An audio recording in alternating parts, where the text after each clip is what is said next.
Ce matin encore, il t'a plu de nous faire grâce, d'être dans ta présence. Père, merci parce que par Jésus-Christ, le voile qui nous séparait de toi a été déchiré. Nous pouvons entrer dans ta gloire, Père, sans permission. Parce que tu es notre Père. Parce que tu es Père, nous voulons t'adorer comme un Père. Nous voulons t'écouter comme un Père. Et nous voulons vivre avec toi comme un Père. Car un Père donne des repères. Sois notre Dieu. Bénis encore cette assemblée, Père, selon la pensée du cœur d'un chacun et la pensée du cœur du leader que tu as mis dans cette assemblée. Au nom de Jésus-Christ, Amen. Amen. Prenons place. Prenons place. Hier, nous étions là, nous étions bénis par Dieu au travers de sa servante. Et pendant que j'étais assis là, qu'on parlait, on discutait, tout ça, l'Esprit de Dieu a mis dans mon cœur de ne pas s'éloigner un peu des sujets d'hier. Ce matin, je vais vous parler sur la famille. La famille. La cellule mère d'une société. La cellule mère d'une nation. La famille. La cellule mère d'une église. Vous savez, tout commence avec une famille. Mais une famille commence par une personne. Après, il y a deux. Après, troisième catégorie de gens qui viennent semer le désordre, ils arrivent. Donc, nous allons parler sur la famille. Parce que tout ce que nous avons parlé hier, tout ce que nous avons vu au tableau hier, tout cela vient de la famille. Vient de la famille. Alors, la famille, c'est quoi d'abord? La famille, c'est quoi? La famille, c'est un ensemble de personnes unies par le lien de parenté. Amen. Amen. Lien de parenté ou d'alliance. Tu peux naître dans une famille ou tu peux faire partie d'une famille par alliance. C'est-à-dire par le mariage. Tu peux entrer dans une famille. Par l'adoption, tu peux entrer dans une famille. Amen. Amen. Mais au départ, la famille, c'est un ensemble de personnes unies par un lien de parenté. Alors, la famille a plusieurs compositions aujourd'hui. Plusieurs compositions. Mais Dieu, lui, car il s'agit d'abord de lui. J'aime beaucoup Dieu. Parce que Dieu, c'est l'ordre. Là où il y a Dieu, il y a l'ordre. Est-ce que tu peux dire à celui qui est à côté de toi, là où il y a Dieu, il y a l'ordre. Même si tu as mal commencé ta vie, même si tu as pris une mauvaise direction, une fois que tu rencontres Dieu, Dieu va te remettre d'abord dans l'ordre. Il ne peut pas commencer à faire quelque chose avec toi s'il ne remet pas d'abord l'ordre. C'est pourquoi la Bible dit il est un Dieu d'ordre. Là où il y a Dieu, il ne peut pas y exister du désordre. Ce n'est pas possible. Là où il y a Dieu, je parle du Dieu tout-puissant, El Shaddai, Jehovah Jireh, Jehovah Tsidkenu, Jehovah Shammah, El Jibor, El Ra, El Haï. Je parle de ce Dieu-là.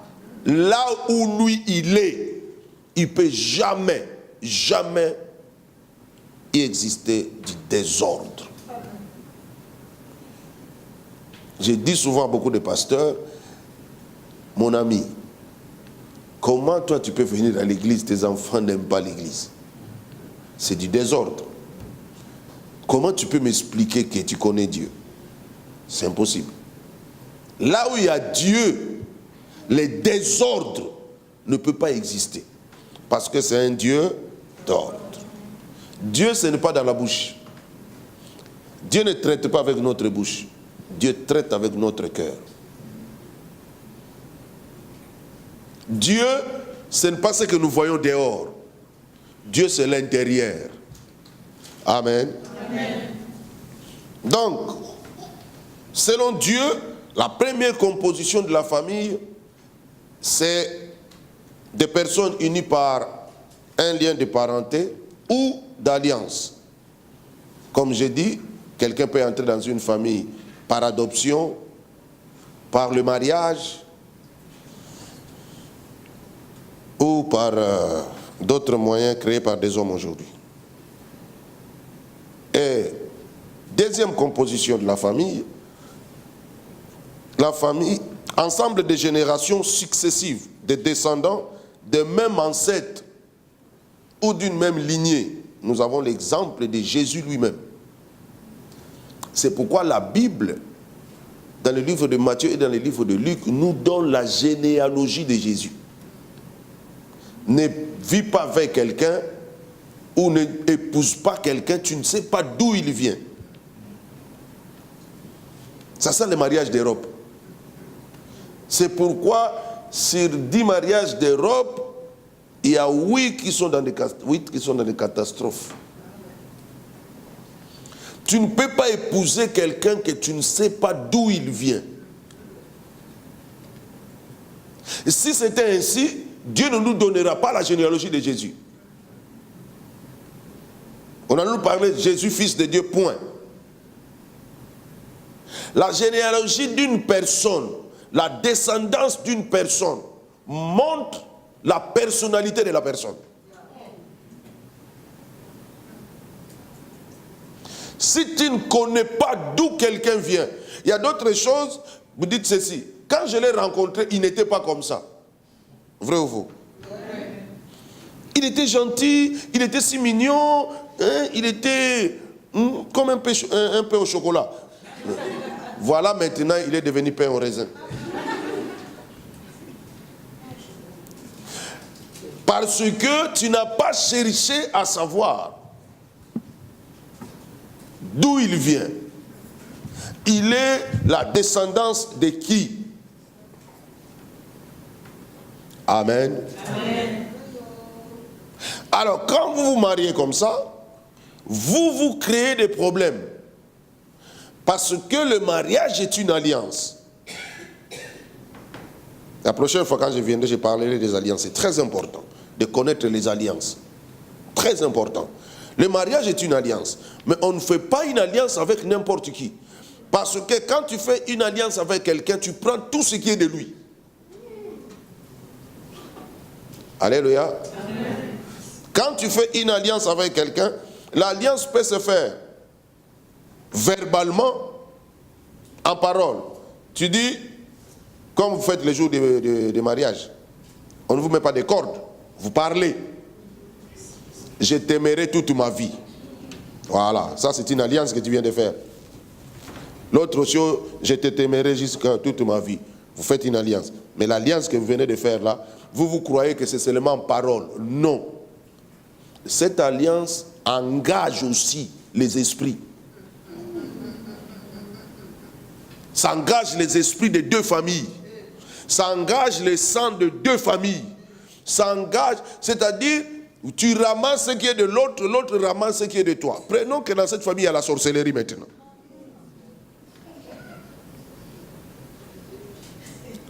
Voilà pourquoi vous construisez des monstres. Donc, ensemble de générations successives, descendant de même ancêtre, d'une même lignée. Ce qu'on appelle des clans, des tribus. On part d'une famille pour arriver à atteindre une tribu, un clan. Et jusqu'à... Tu dois savoir, la personne avec qui je m'engage pour former une famille, cette personne vient d'où? Il est qui? Amen, amen. Hein? Amen. Vous savez, dans l'ancien temps, il y avait des mariages qui étaient interdits. Dans la Bible aussi, il y a des mariages qui ne sont pas possibles. La Bible dit que celui qui est né d'une union illicite n'entrera pas dans la maison de l'Éternel. C'est Dieu qui le dit. Quand on parle d'une union illicite, c'est-à-dire ce sont des mariages qui ne sont pas selon l'ordre établi par Dieu. Amen. Amen. La famille détermine le parcours de quelqu'un. La famille.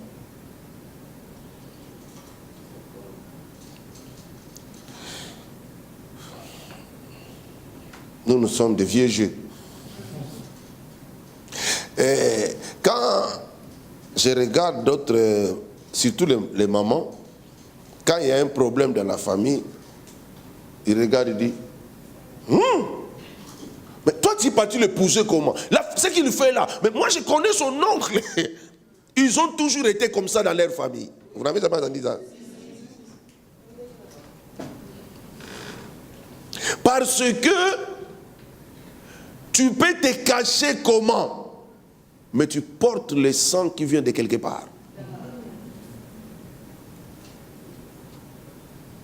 Alors beaucoup de gens, quand ils entrent dans le Seigneur, tu veux épouser une femme.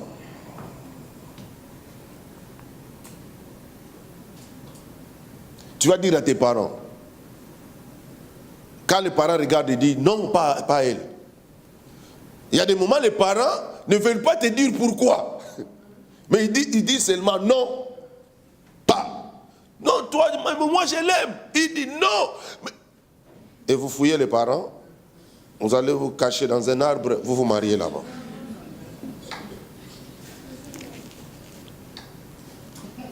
C'est ça, non? C'est ça.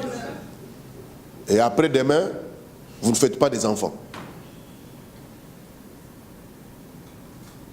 Les problèmes commencent. Oh, la femme est stérile. Oh, le mari est stérile. Bon, souvent, ce n'est pas le mari, c'est la femme. On dit la femme est stérile, la femme est stérile.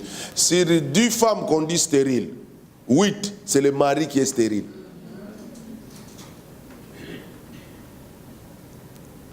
Mais comme on vous a déjà mis les étiquettes, les femmes. Alors, les gens ne font pas attention. Mais souvent, les choses viennent de votre génération. Amen. Amen. Donc, la famille, on ne fonde pas une famille n'importe comment. Tu peux épouser qui tu veux, où tu veux. Je commence déjà à vous dire ça. Mais, à une condition, tu dois savoir d'où il vient. Amen. Amen. Moi, je suis congolais, angolais. Je me suis marié à une ivoirienne. Mais avant d'épouser cette femme, je me suis bien renseigné. Je savais où j'ai entré.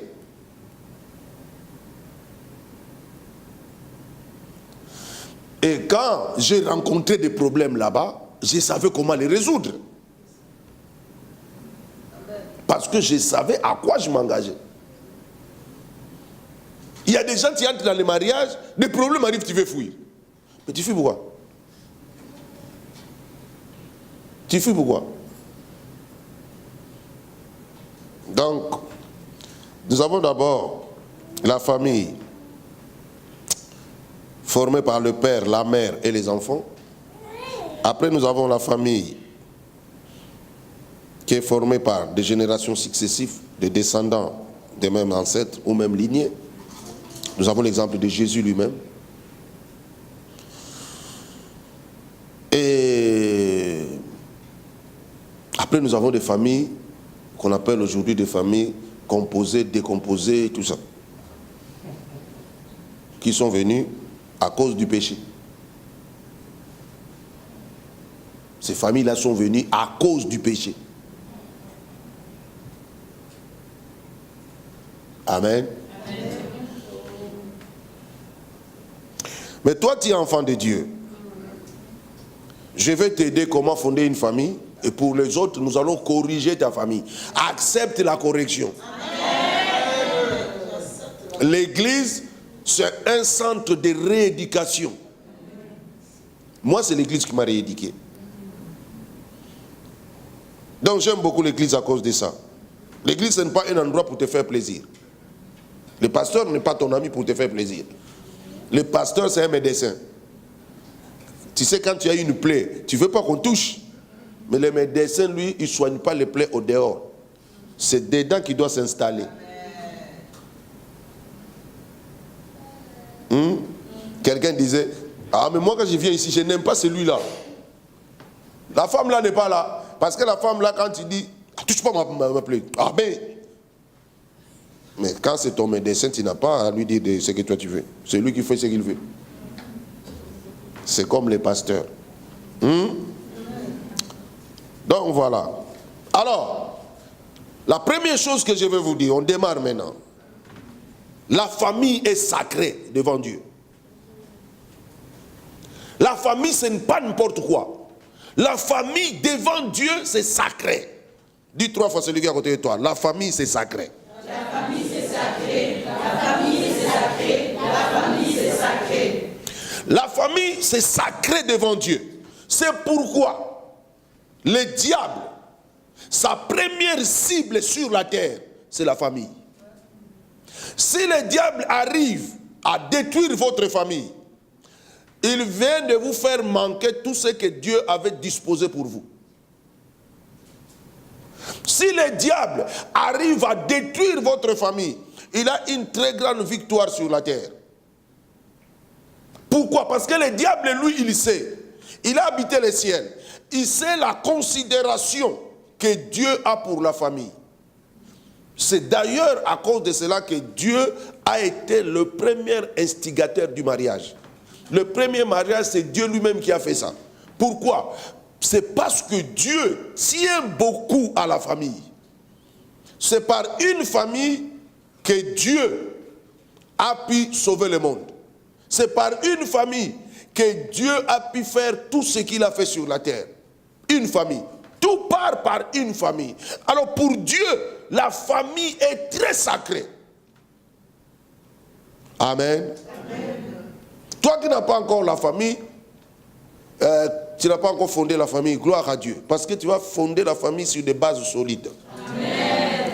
Bon, toi qui as déjà fondé la famille, c'est courbé, mais on va les remettre en ordre. Amen. Il faut que tu acceptes de les remettre en ordre. Amen. Amen. Amen. Prenons Exode chapitre 10, le verset 8 à 11. La famille est tellement sacrée qu'elle est la cible du diable. On y va, papa. Exode 10, 8 à 11. On fit revenir vers Pharaon Moïse et Aaron. Allez, leur dit-il, servez l'Éternel, votre Dieu. Qui sont ceux qui iront? Qui sont ceux qui iront? Moïse répondit. Moïse répondit. Nous irons avec nos enfants et nos vieillards. Nous irons avec nos enfants et nos vieillards. Avec nos fils et nos filles. Avec nos fils et nos filles. Avec nos brebis et nos bœufs. Avec nos brebis et nos bœufs. Car c'est pour nous une fête en l'honneur de l'Éternel. Oui. Pharaon leur dit. Pharaon leur dit. Que l'Éternel soit avec vous, tout comme je vais vous laisser aller, vous et vos enfants. Prenez garde, car le malheur est devant vous. Alléluia. Continue. Non, non, allez, vous les hommes, et servez l'Éternel, car c'est là ce que vous avez demandé. Et on les chassa de la présence de Pharaon. Amen. Quand Dieu décide de sortir Israël de l'Égypte, où ils étaient en esclavage en Goshen, il envoya Moïse devant Pharaon. Et quand Moïse parlait avec Pharaon, à chaque fois Pharaon ne voulait pas, à chaque fois. Et Dieu frappait l'Égypte par de toutes sortes de plaies. À un moment, le peuple a commencé à se fatiguer, ils ont commencé à crier sur Pharaon. Non, nous on ne veut pas mourir, il faut les laisser partir. Alors, Pharaon dit, appelez-moi Moïse. Quand Moïse est venu, la question de Pharaon à Moïse, vous allez partir servir Dieu comme tu l'as demandé. Je vais vous laisser, d'accord. Mais qui sont ceux qui partiront? Moïse dit, quand je sortirai ici, nos enfants iront avec nous, nos fils, nos filles iront avec nous, nos vieillards iront avec nous, nos femmes iront avec nous, et tout ce que nous possédons ira avec nous. Personne ne restera ici. Pharaon lui répond, vous les hommes, partez, mais vos femmes et les enfants resteront ici. Moïse lui dit, non, quand je sortirai ici, nos femmes, nos enfants iront avec nous. L'illustration de ce texte, c'est comme la discussion de Dieu et le diable. Pharaon est représenté comme un Dieu. Il avait la sagesse de Dieu. Pharaon savait bien, si je laisse partir Moïse, je garde les enfants et la femme ici, Moïse n'ira pas loin. Parce qu'il aura toujours dans son cœur les soucis de sa famille. Donc il sera obligé de revenir. Il sera obligé de revenir. Donc il sera toujours esclave. Tant que je garderai sa femme et ses enfants. Alors Moïse aussi de son côté, il avait compris que Pharaon veut utiliser ma femme et nos femmes et nos enfants pour nous ramener à revenir comme esclaves. Parce que nous ne pourrons pas partir et laisser nos enfants ici. Laisser nos femmes ici. Donc, il dit à Pharaon, quand je vais sortir ici, nos femmes et nos enfants sortiront avec nous. Comment toi, papa, tu quittes la maison parce qu'il y a des problèmes et tu laisses les enfants et la femme? Hein? Est-ce que cette famille-là, quand tu as fondé ça, tu avais des bases solides? Est-ce que tu savais d'abord la famille c'est quoi? Comment tu peux partir? Tu as laissé ta femme et les enfants. Tu vas prendre une maison et tu dors tranquille. Comment? Parce que devant Dieu, c'est sacré la famille. Un homme qui abandonne ses enfants, sa femme, a échoué dans la vie. Même si tu vas là-bas, tu fais ce que tu veux. Pour Dieu, tu as échoué.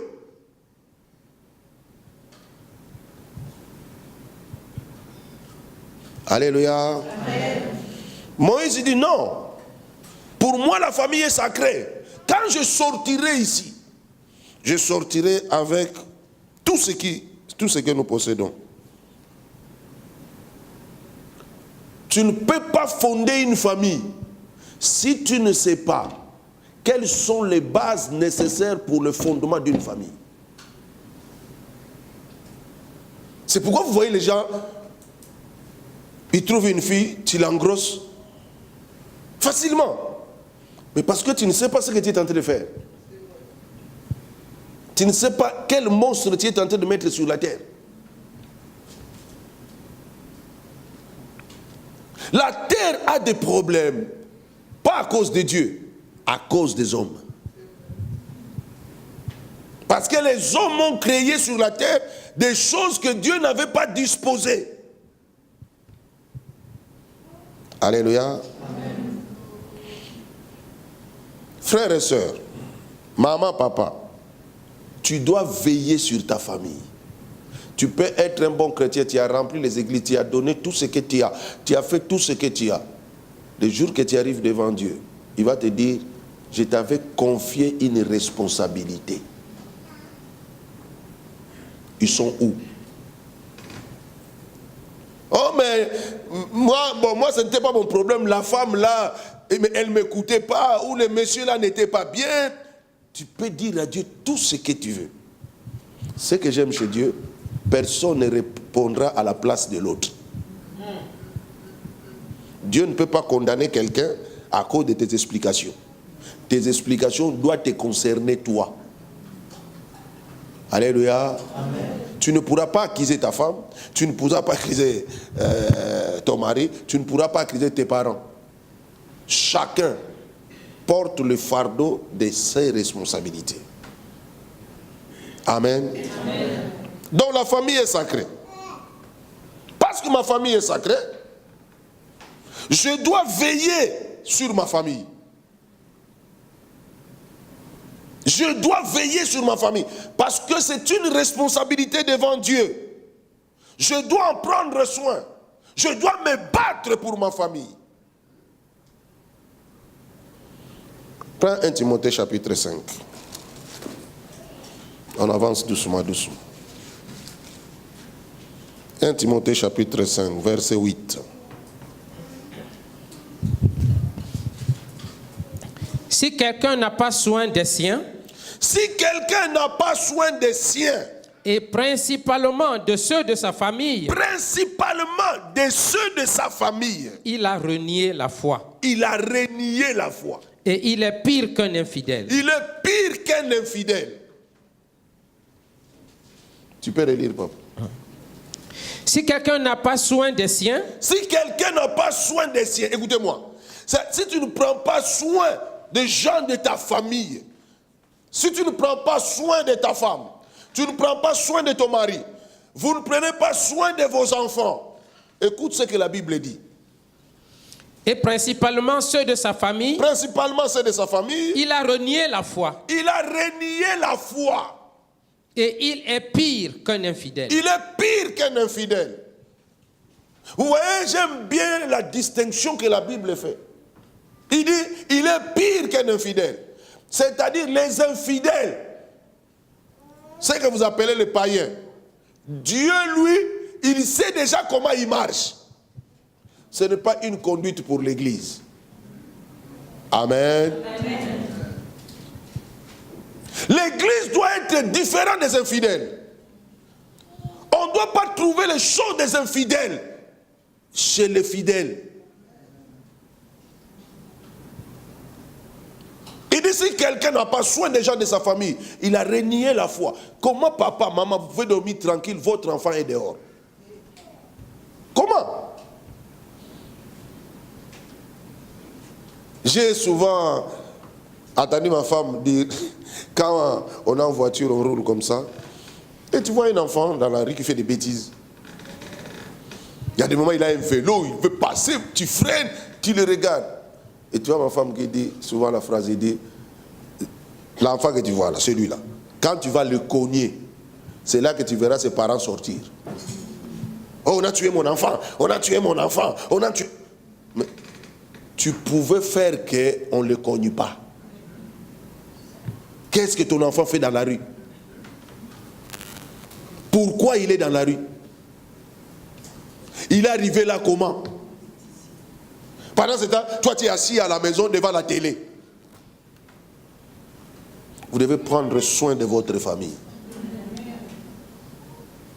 C'est une grande responsabilité devant Dieu. La famille devant Dieu est sacrée. Si tu prends bien soin de ta famille, même toi tu auras la paix. Tu auras la tranquillité. Nous on voyage tout le temps. On laisse nos enfants, on les laisse depuis qu'ils ont 6 et quel âge? On voyage, ils restent seuls chez eux. Parce que chez moi, l'enfant ne va jamais chez la tante, chez l'oncle. L'oncle et la tante, ils ont leurs enfants, qu'ils éduquent leurs enfants, qu'ils s'occupent de leurs enfants. S'ils n'arrivent pas à s'occuper de leurs enfants, ce n'est pas mes enfants qui vont s'en occuper.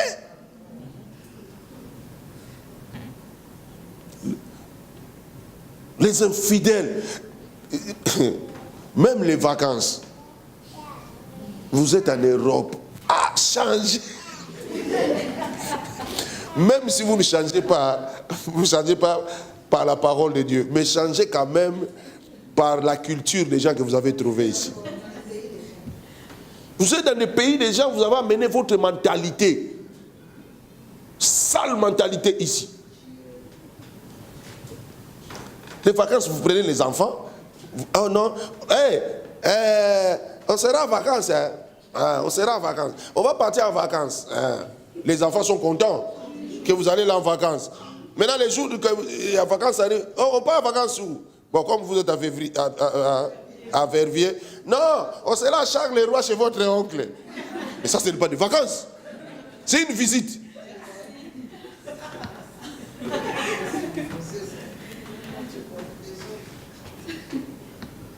Vous vous imposez dans la maison des gens.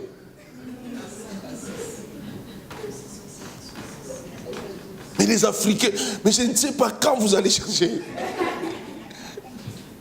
Vous vous imposez dans la maison des gens. Maintenant, l'enfant a sa chambre. Il est habitué dans sa chambre. Il est habitué avec ses affaires dans sa chambre. On est obligé de serrer les choses de sa chambre. Ou on l'enlève, lui, le propriétaire de la chambre, pour mettre les étrangers.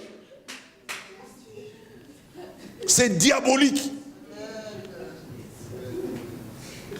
Regarde comment il me regarde. Il dit, ah, c'est diabolique. Voilà pourquoi vous avez des enfants. L'enfant était tranquille, il était bien. Un moment, l'enfant est troublé. Mais les enfants de ton frère qui sont venus là, leur mauvais comportement, leurs démons qui les suivent, ils ont dormi sur le lit de l'enfant. Quand ils sont partis, l'enfant est venu dormir, il a été contaminé. Vous croyez que contaminé, c'est seulement dans le sang? Non, les esprits se contaminent aussi.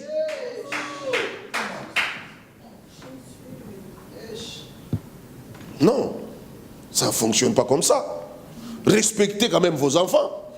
Moi, je ne peux pas sortir mon enfant de sa chambre pour mettre quelqu'un. Tu es venu chez moi, il n'y a plus de place. Il n'y a plus de place. Tu vas dormir à l'hôtel. Ah, c'est pourquoi c'est interdit de venir plus de 3 jours. Tu ne peux pas venir plus de 3 jours. Parce que je ne peux pas payer l'hôtel pour toi plus de 3 jours. Vous vous imposez chez les gens 1 semaine, 2 semaines. Les enfants n'ont plus la liberté de faire les choses. Sa propre chambre ne peut pas rentrer. On n'entre pas là-bas. Il y a ton tonton qui est là-bas. Mais tonton fait quoi dans ma chambre, tonton? C'est pas vrai, les enfants.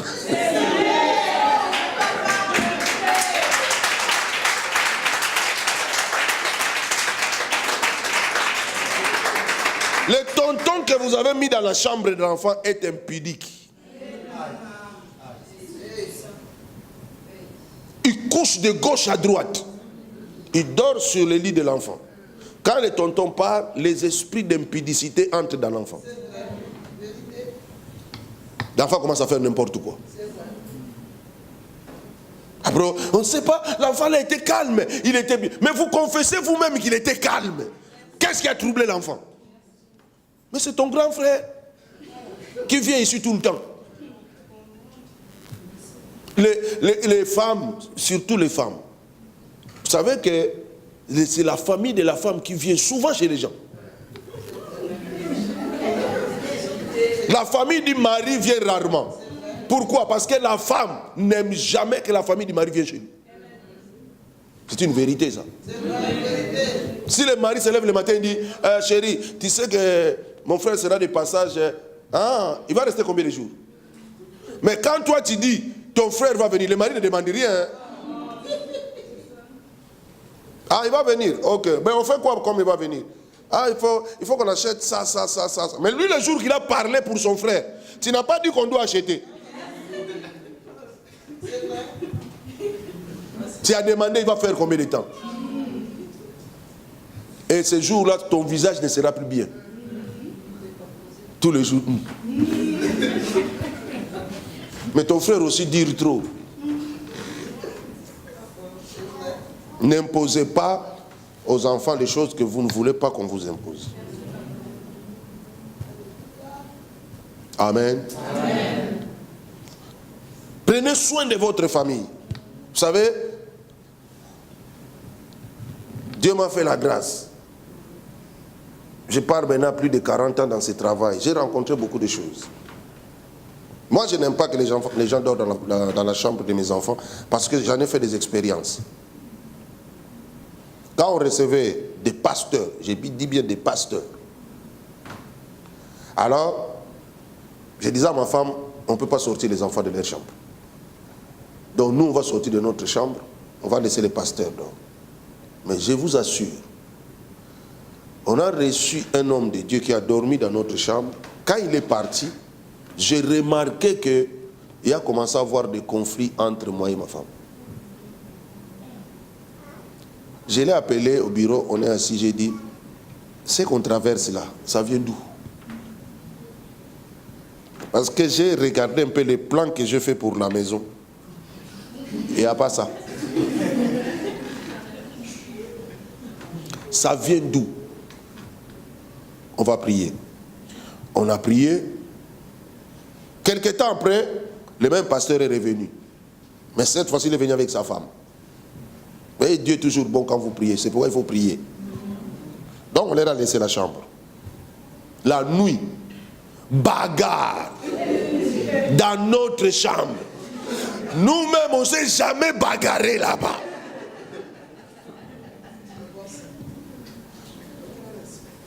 J'étais couché au salon. Je vois les maris qui viennent, qui tapent la porte du salon.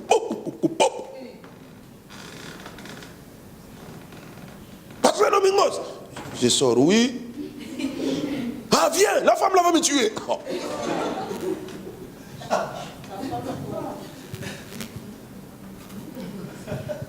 J'ai dit, ok. Donc j'ai compris, j'ai dit, ah, je l'ai regardé, mais dans ma tête. J'ai dit, c'est pourquoi on avait eu des problèmes.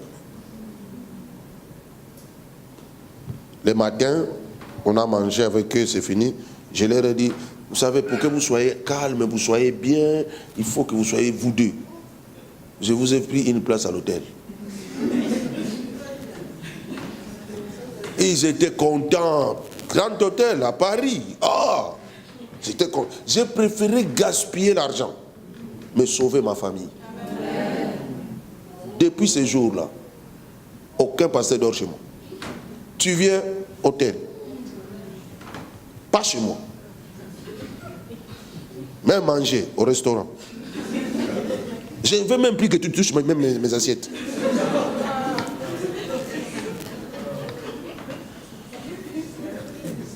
Vous devez prendre soin de votre famille.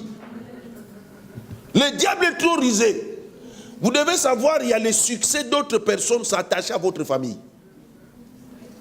Tu élèves bien tes enfants. Parmi les enfants que tu élèves là, oh, il y a un ministre dedans. Il y a un député dedans. Il y a un banquier dedans. Mais si tu l'as mal élevé, l'enfant va se perdre. Or, c'est tes enfants que Dieu te donne là. Est-ce que vous savez les enfants sont quoi? Prenez le livre des Psaumes. Je vais vous montrer. Papa, prends Psaume 120. Psaume 123. Parce que je ne l'avais pas mis dans mon message parce que je voulais parler de ça, je voulais parler de l'alliance. Mais je vais vous montrer quand même. Non, 128. 128. C'est un petit psaume comme ça, 128. Heureux tout homme qui craint l'Éternel. Et là, tout homme qui craint l'Éternel, qui marche dans ses voies. Qui marche dans ses voies. Tu jouis alors du travail de tes mains. Tu jouis du travail de tes mains. Tu es heureux, tu prospères. Et tu prospères. Ta femme est comme une vigne féconde à l'intérieur de ta maison. Ta femme est comme une vigne féconde à l'intérieur de ta maison. Tu sais, quand la vigne est féconde, tu vois la vigne comme ça, tu vois ses feuilles, tu es content. Ta femme sera comme ça, on dit à l'intérieur de ta maison. Continue. Tes fils sont comme des plants d'olivier. Tes fils sont comme des plants d'olivier. Autour de la table. Autour de la table.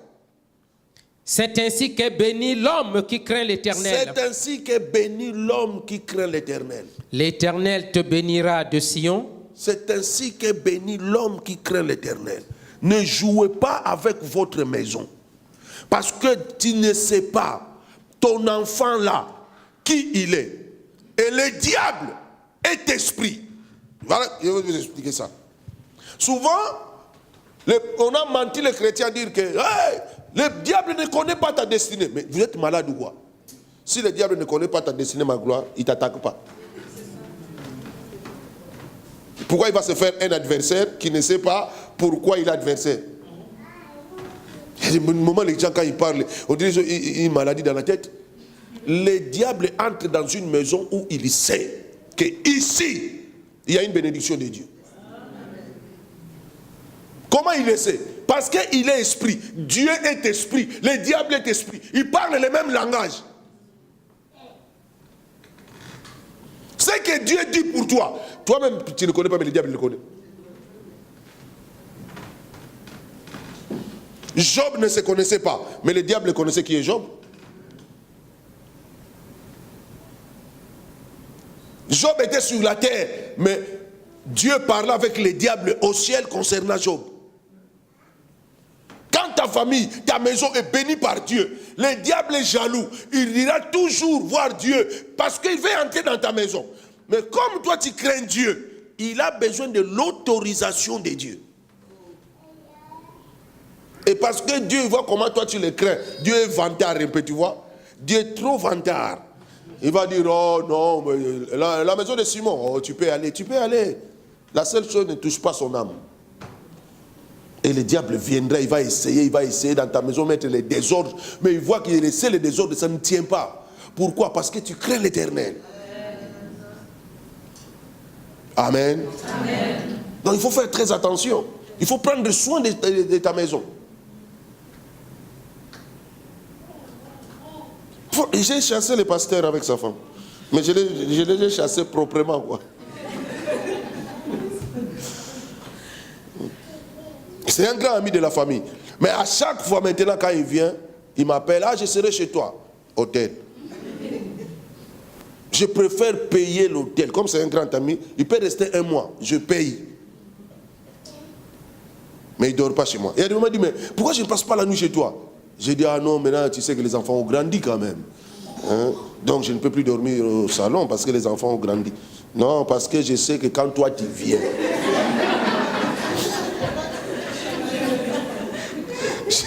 j'ai des désordres dans la maison. Tu viens me communiquer tes démons. Alléluia. Amen. Vous ne devez pas laisser votre famille toucher à tout. Non. Prenez soin de votre famille. Papa, maman, prenez soin de vos enfants. Un enfant, on l'éduque. Tu ne veux pas les choses qu'on vous raconte en Europe ici. J'avais fait un moment, je crois, il y a longtemps, un message en France. C'était le péché de la France. C'était une réunion publique populaire. Ça m'a amené même jusqu'au tribunal. Parce que j'expliquais aux gens. Ouais, on m'a amené au tribunal. J'ai reçu ça garde à vie. Parce que j'expliquais aux gens. Moi, je me promène en France. Je n'ai jamais rencontré dans la rue l'enfant de Chirac. Je n'ai jamais vu l'enfant de Mitterrand. Ce sont des gens qui étaient des présidents quand moi j'étais là. Ils ont des milieux où leurs enfants fréquentent. Ils ne laissent pas leurs enfants avec n'importe qui. Pourquoi vous allez me demander à moi de laisser mon enfant n'importe comment? Vous faites une loi pour ça. Ça ne marche pas.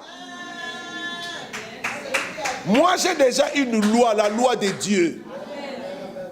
Ça ne marche pas. Toutes les écoles où mes enfants ont étudié, les directeurs de l'école, ils savent. Parce que le jour que j'inscris mon enfant, je lui dis, s'il y a un problème avec cet enfant, tu m'appelles. C'est moi qui connais cet enfant.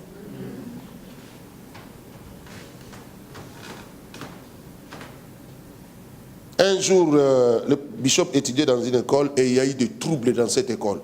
Le directeur a couru jusque dans la classe de Bishop pour prendre le Bishop pour cacher dans son bureau. Parce qu'il s'est dit, le trouble qui est dans cette école, si on touche l'enfant du monsieur là, nous allons oublier qu'il est pasteur. Ah oui, pour mes enfants, je ne rigole pas. Un jour, il y a eu un problème et les enfants couraient, si c'est un incendie, si c'est quoi, ils couraient et Bishop est tombé, il avait une plaie au doigt. Mais quand je suis parti, le directeur a eu chaud. Je lui ai dit la prochaine fois, moi je ne te porte pas plainte, je te tape. Il n'y a pas question que je te porte plainte parce que je sais que ça n'ira nulle part. Mon enfant se blesse à l'école, je viens, je demande, il s'est blessé comment? Si vous avez tort, je te tape. Il dit, moi je dis oui, je te tape. Il dit, ah, mais là il faut que je porte plainte parce que ce sont des menaces. Moi il dit, porte plainte. Comme ça on garde déjà la plainte. Parce que le jour que je vais te taper, on verra que c'est vrai ce que j'avais dit. Et il a compris. Je lui ai expliqué que je ne joue pas avec la vie de mon enfant. Un enfant, c'est un investissement. Un enfant, c'est un investissement. Aujourd'hui, c'est lui qui me nourrit, c'est lui qui me fait manger. Mais si j'étais légère avec l'enfant, bébé, quand il va devenir ferraille, tu fais comment?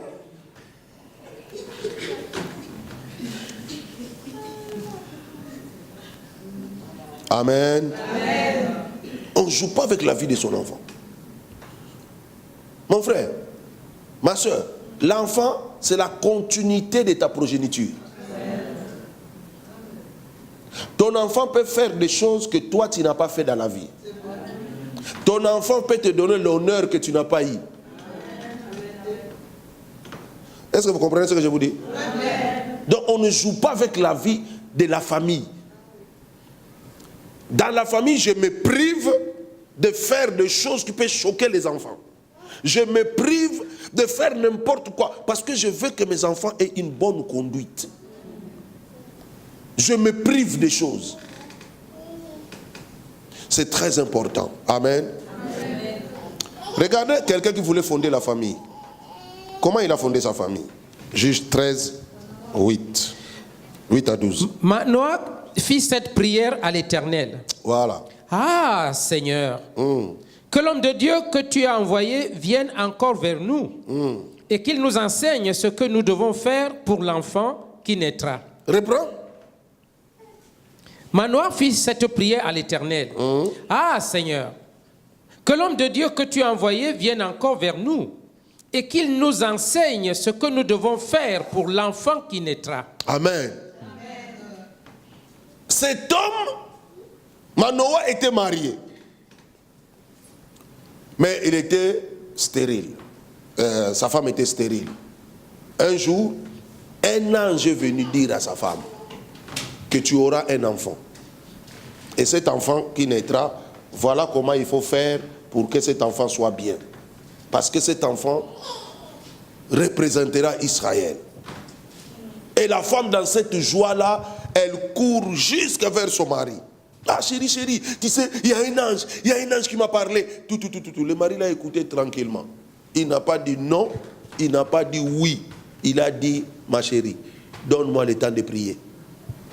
Quand il est parti prier, il a dit à Dieu que l'ange là, cet homme de Dieu là que tu as envoyé vers ma femme, viens me voir.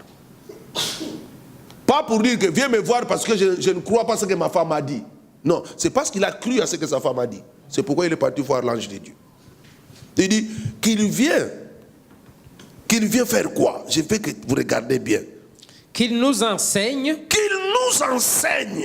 Ce que nous devons faire. Ce que nous devons faire. Pour l'enfant qui naîtra. Pour l'enfant qui naîtra. Toi, tu as fait une famille. Est-ce qu'on t'avait enseigné comment prendre une famille?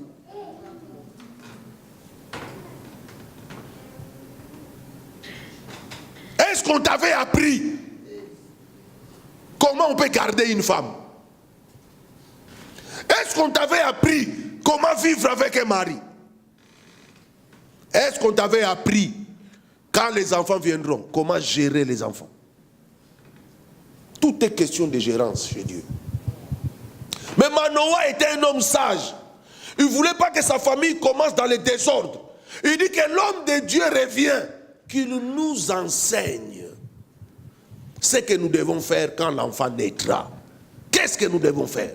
Comment nous allons faire pour cet enfant? Comment nous allons parler pour cet enfant? Est-ce que tu as eu des enseignements pour qu'on te montre comment on vit avec une femme? La façon que tu vis avec ta femme, ça ne marche pas. Parce que tu es tenté de suivre ce que ton papa faisait. Toutes tes réactions, toutes tes actions, ça vient de votre famille. Mais Manoah n'a pas dit, je vais aller voir mon père. Je vais aller voir un tel. Il va nous dire. Il a dit que l'homme de Dieu revient. Que l'homme de Dieu vienne nous enseigner. Qu'est-ce que nous allons faire? Frères et sœurs, quand il y a des séminaires à l'église On dit, nous allons parler de la famille. Nous allons parler du mariage. Viens écouter. Chaque chose n'est pas gâtée au milieu. La chose est toujours gâtée au départ. Il y a déjà une mauvaise sémence au départ.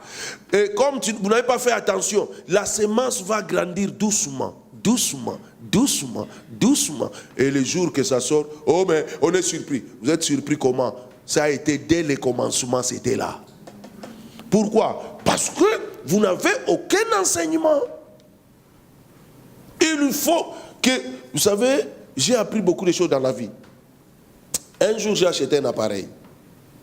Je crois que c'était un petit chauffage comme ça. On avait problème à la maison de nos chauffages. Quand j'ai appelé la société a dit il faut 3 jours. Mais on avait froid. Les pavillons font toujours froid. C'est pourquoi je n'aime pas les pavillons, j'aime l'immeuble, moi. Les pavillons font toujours froid. Parce que dans l'immeuble, même quand toi tu n'as pas de chauffage, ton voisin te chauffe. Mais dans les pavillons, surtout nous, c'était trop grand. Et puis, on est dehors. J'ai dit, ma femme, moi je ne peux pas résister. Je ne peux pas. Sinon, je rentre en Afrique. Donc, je suis parti acheter vite mon chauffage, mon petit chauffage. J'ai amené. J'arrive, je branche. Ça ne marche pas. J'ai dit, mais là-bas, ils avaient essayé, ça marchait. Moi, je suis venu, ça ne marche pas. J'étais énervé, j'ai pris l'appareil. Je retourne. Quand on est ignorant, on sort bête. Je retourne là-bas. Quand j'arrive, j'appelle le petit là, je dis, viens ici. Mais il fallait me donner l'appareil que tu m'avais montré là. Ce que tu m'as donné là, ça ne marche pas. Il me dit, papa, calme-toi. Il dit, ça marche, pourquoi ça ne marche pas? Il dit, viens avec moi. On est parti. J'ai vu, il a ouvert, il a enlevé quelque chose derrière. Et puis il a branché. J'ai dit, aïe. Mais moi, ça ne marchait pas.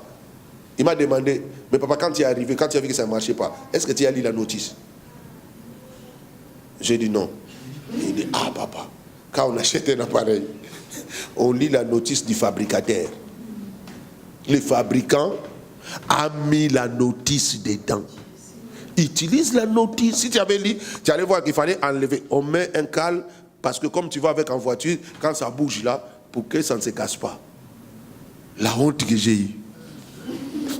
Mais mon fils, pardonne-moi, pardonne-moi. Il dit non papa, j'avais compris. Quand tu es venu, j'avais déjà compris. Il dit beaucoup de gens viennent ici, ils ne lisent pas la notice. Comment tu veux faire une famille si tu ne vas pas contacter le fondateur de la famille? Comment? Comment tu veux faire une bonne famille? Tu n'as pas eu la leçon de celui qui a fait la famille. Tu te retrouves dans les mariages. Femme, enfant. Tu dis bon. Quand papa était là, il faisait quoi? Hé, tais-toi! Parce que ton père, son nom c'était tais-toi. Tu commences à crier parce que tu voyais ton père crier. Toi, tu crois que le mariage c'est ça? Il faut crier. Les autres te disent, nous quand papa criait, maman ne répondait pas. Maman était calme. Je veux être comme maman. Un jour, 2 jours, 3. Ah non, maman était trop bête. Quand tu n'as pas la leçon, tu ne peux pas faire quelque chose que tu n'as pas compris. Amen, amen. Hein? Amen. Donc, vous êtes en train de... Chacun dans les mariages se débrouille. Chacun sait de faire ce qu'il a compris. Et voilà l'enfant qui vient. Boum. L'enfant dit, bon, moi, je vais faire comment? L'enfant aussi va se débrouiller maintenant. Parce que les parents, vous n'avez pas la notion d'enseigner à l'enfant qu'est-ce qu'il doit faire. Hier, j'ai entendu un enfant qui a dit ici, même pour avoir de... Quelle question il avait posé même? Il avait parlé de... Quand ils font les études, après, ils sont bloqués parce que ils ne peuvent pas faire les démarches parce que les parents... Mais comment tu veux que les parents te donnent des informations si à la maison, vous n'avez pas le temps de parler? Les papas, ils croient que comme son papa avait la chaise longue, en Afrique, ils ont des chaises longues. Les papas. Il est assis sur la chaise longue le soir. Aussi, il sait lire, il a les journaux. Quand il quitte la chaise longue, c'est pour être dans la chambre. Il parle avec personne. Est-ce que vous savez pourquoi les gens ne parlent pas avec les gens? Si ton père ne vous parle pas, ne vous inquiétez pas. Il est...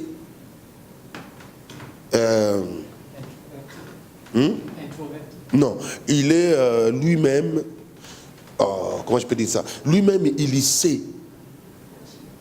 Il sait sa défaillance. Tenir une discussion demande de la connaissance. Et papa sait qu'il ne peut pas tenir une discussion. Les enfants d'aujourd'hui, si tu as un enfant comme mes enfants, non papa, mais ce n'est pas comme ça. Papa, tu sais qu'on a dit ça, on a dit ça. Maintenant, toi, tu n'as pas d'argument. Tu vas te cacher dans la colère. Tais-toi! Je suis né avant toi. Mais ce n'est pas un argument. Être né avant, dans la discussion que vous avez là, ce n'est pas un argument. Tu n'étais pas préparé à être père.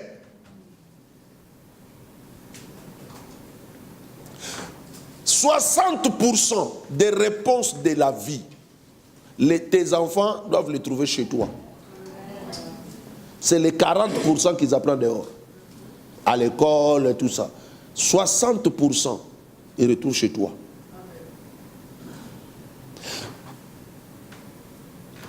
Un vrai père grandit avec ses enfants. Ne dis pas, mais moi je n'ai pas étudié. Mais tes enfants étudient, non. Comme tes enfants étudient, il faut que tu grandis avec eux. Tu dois étudier. C'est obligé. Parce qu'à un moment, si tu n'étudies pas, c'est-à-dire tu ne suis pas, vous ne pourrez plus parler. C'est pourquoi vous voyez que le silence entre petit à petit à la maison. Les papas commencent à se cacher. Moi j'ai mes enfants, ils ont été les masters. Et quand il vient à la maison, Sarah, il va me parler de quoi? Il me parle de son travail, de son école. Donc, j'ai suivi depuis qu'il est petit. Elle m'a fait grandir. Elle m'a fait comprendre des choses. Je peux rester regarder les journaux télévisés, je lis des bouquins, parce que je dois parler avec elle. Je dois discuter avec elle. Mais si je n'ai pas d'argument, je vais me cacher dans des fausses colères. Ou je suis fatigué, je dois travailler demain. Non, viens ici, monsieur. On doit parler. Tu dois parler avec ton enfant sur un sujet jusqu'à ce que... Tu n'es pas là pour le convaincre, mais tu es là pour lui montrer que sur ces sujets-là, mon père a la connaissance. Sur ces sujets-là, mon père a la connaissance. Même si je les dépasse, mais je ne peux pas les tromper. Si l'enfant sait qu'il ne peut pas te tromper, il garde la ligne droite. Parce qu'il sait que tu sauras. Mais si toi, déjà il est petit, il amène le devoir de si c'est C, si c'est C, de si c'est quoi. Devoir de 4e, tu n'arrives pas. Oh, je n'ai pas étudié. Mais ce n'est pas le problème de l'enfant que tu n'as pas étudié. En plus, quand tu lui expliques que tu n'as pas étudié, il ne comprend pas. Parce que quand il a commencé l'école, commence l'école avec lui. Quand il vient à la maison, tu cherches à savoir les devoirs là, qu'est-ce qu'il faut faire. Si tu y arrives, donc ce qui viendra après, tu y arriveras. Tu vas grandir avec lui. Mais toi, tu n'as pas été préparé à ça. On ne t'a pas enseigné ça. Donc tu fouilles des discussions à la maison. L'enfant commence à grandir. Plus il grandit, plus l'espace entre. Cette discussion, ça reste. Papa, je peux avoir 10 euros. Oui, tiens. Tu vas où? Je sors. Mais papa, j'ai quelque chose à faire. Mais c'est quoi? C'est pour l'école? Oui. Ah bon, ok. Toi-même, tu sais que ce terrain-là, tu n'entres pas. On va te dribbler là-bas. Non, grandis avec ton enfant. N'aie pas peur de tes enfants. Montre à tes enfants que telle chose, je ne connais pas. Montre-leur que tu ne connais pas ce que tu ne connais pas. Ils sauront que, non, papa aussi, il y a des domaines où il est limité. Alors, il a besoin de nous. Il a besoin que nous l'aidons. Quand mes enfants étaient petits, mon ministère était autrement. Quand ils ont commencé à grandir, ils ont vu tout ce que j'ai subissé dans les ministères. Tout ça. Moi, j'ai commencé les ministères, ça a toujours été grand. Le feu. Mais j'ai eu trop de problèmes. Il y avait toujours des problèmes. Quand ils ont commencé à grandir, ils ont commencé à parler. Papa, est-ce qu'on peut avoir une réunion de famille? Oui. On s'assoit. Ok. Ordre du jour. Je ne savais même pas que quand on s'assoit pour quelque chose, il faut mettre ordre du jour. J'ai dit, mais ordre du jour, c'est quoi? Il dit, ah non papa, à chaque fois que tu t'assois avec les gens, que tu veux parler de quelque chose, il faut qu'il y ait un sujet sur quoi vous parlez. C'est ça qu'on appelle l'ordre du jour. Pour que les gens ne s'éparpillent pas. J'ai dit, ah bon, ordre du jour. Bon, maintenant, donnez-moi l'ordre du jour. Il dit, non papa, c'est toi qui donnes l'ordre du jour. Qu'est-ce qu'on va parler aujourd'hui? Donc nous, on avait une pensée qu'on va te suggérer, et puis toi, tu vois qu'est-ce qu'on va parler sur ces sujets-là. Ah, d'accord. Donc c'est comme ça que ça se passe, oui. J'ai appris avec eux. Après, ils ont commencé à prendre des responsabilités à l'église. Telle chose, papa, personne ne peut les gérer. Parce que là où moi j'ai étudié ça. Donc, à partir d'aujourd'hui, je mets la main sur ça. Quelqu'un qui veut travailler, travaillera avec moi. S'il ne veut pas, il s'assoit. Et le ministère a pris l'équilibre. Je peux dormir tranquille. Je sais que cette chose-là sera faite. Mais si tu négliges tes enfants, mon frère, telle que est ta maison, telle que les gens te jugent dehors. Les gens sont hypocrites. Hein? Quand ils te voient là, tu es là, ah bonjour frère, ça va? Alléluia. Oh frère. Quand tu donnes le dos, tu vois la petite prostituée de voilà, c'est son père. Quelle honte. Prenez soin de votre famille. Manoah, il a dit, enseigne-moi comment je vais élever cet enfant. Jeune fille, restez chez vos parents. Rester avec les parents, ce n'est pas facile. C'est la vérité. Quand on commence à grandir, on commence à sentir une certaine liberté, on commence à connaître des choses. Ce n'est plus facile avec les parents. Surtout si les parents n'ont pas grandi dans la tête. Tu sais que tu peux devenir grand, hein, mais ta mère te voit toujours comme tu es bébé.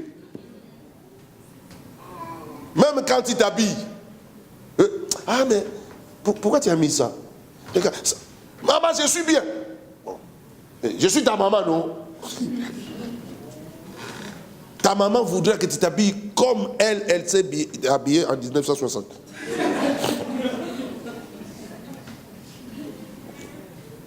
Parce que la maman ne grandit pas dans la tête.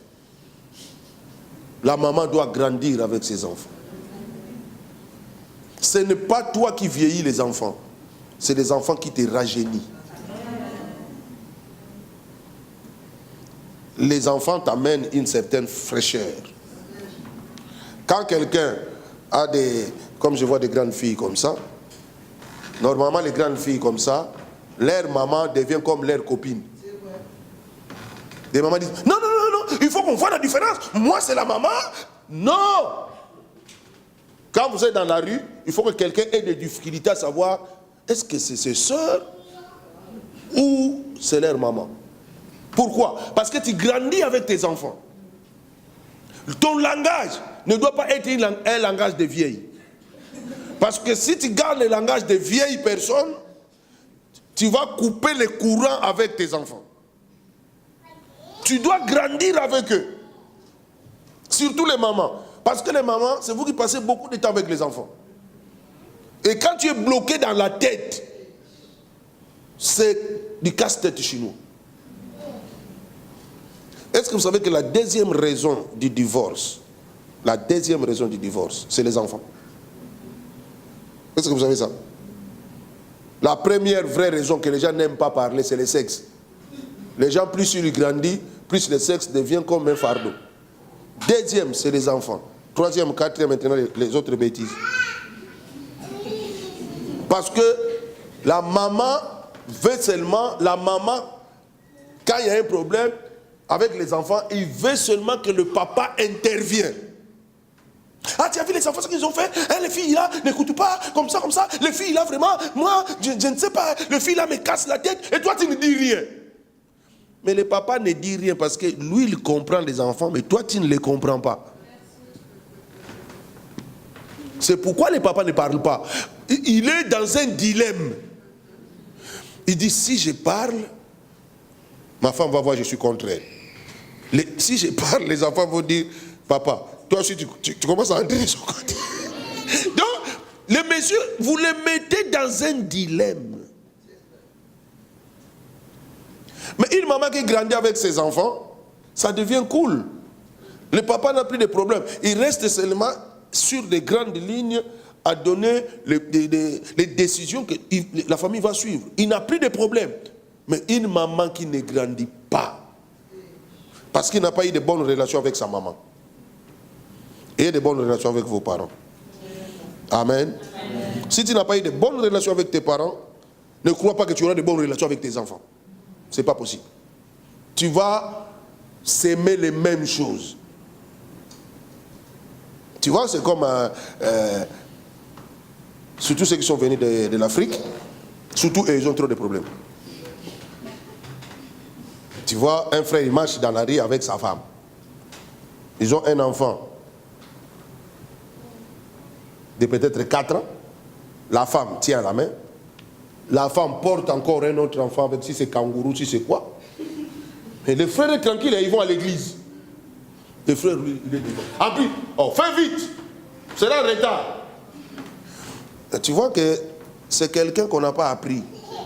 La famille, c'est quoi? La mentalité n'est pas bonne. Il faut lui rééduquer. Et la femme qui tient l'enfant, kangourou, quoi? Elle est aussi enceinte.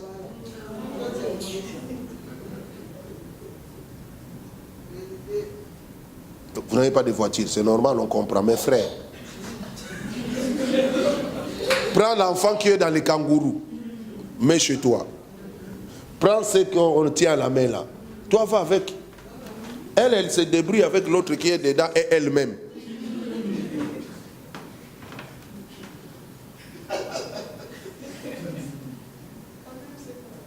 Non, les frères est tranquille. Vous savez, moi j'ai élevé tous mes enfants seuls.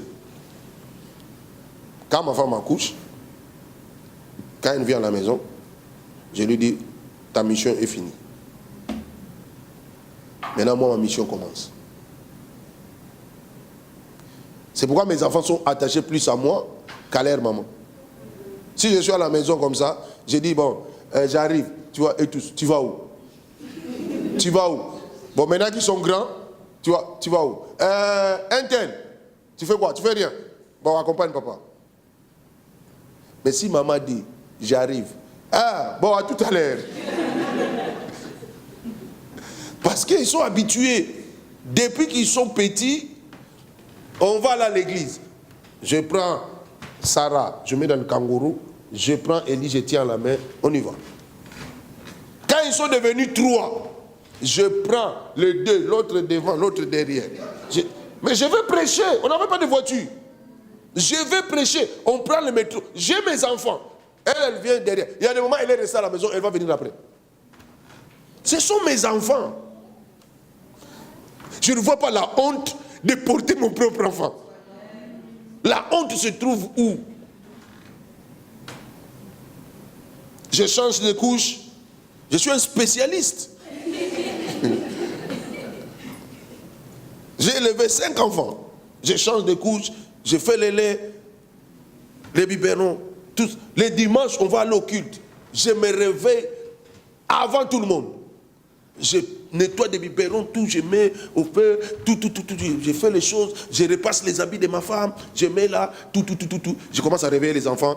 Elle ne fait rien. Quand elle se lève, elle va faire ses choses, elle va mettre ses crayons, tout. Après, elle nous dit, vous êtes prêts? Nous, on est déjà prêts depuis. Les enfants ont pris leur lait, tranquille, tout. Et puis, on va au kit. Les soirs, tu vois, tu viens, ils montent sur moi. Ah, papa, on va dormir. Bon, on dort. Quand ils prennent sommeil, c'est là que je vais déposer chacun dans sa chambre. Donc, ils ont mon odeur avec eux.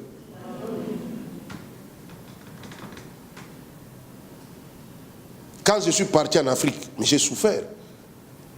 Il me manquait tellement. Dans mon forfait, explosé tout le temps. Parce que je dois appeler chaque temps. Et tu es où? Mais papa, je suis au travail. Mais oui, je voulais savoir, tu fais quoi? Mais papa, au travail, on fait quoi? Attends, papa, je t'appelle à midi. Et à midi, quand ils se rencontrent, papa t'appelle 4 fois. Et moi, il me dit, papa, n'appelle plus. On va couper ta ligne. Mais je ne peux pas. Les soirs, quand ils finissent le travail, je leur ai dit, et tous, quand tu finis le travail, tu m'appelles. Parce que quand je suis ici, j'avais l'habitude. Quand il va au travail comme ça, je prends ma voiture, je suis en dehors de ton travail, je t'attends, tu finis, entre, on y va. Donc quand je suis là-bas, je dis, à cette heure-là, on va finir aujourd'hui, 23h. Allô, tu finis à quelle heure? Papa, je vais finir à 23h. Mais ne t'inquiète pas, papa, j'ai la voiture. Mais c'est ma responsabilité. Est-ce que frère, tu t'inquiètes pour ton enfant quand tu es dehors? Tu bois avec tes amis. Oh, la vie est belle. Hein? La pauvre dame à la maison là-bas, elle souffre. Amen. Amen. C'est ce que vous devez éviter. Évitez la folie quand il s'agit de votre famille. Quand il s'agit de ta famille, maman, papa, évite la folie.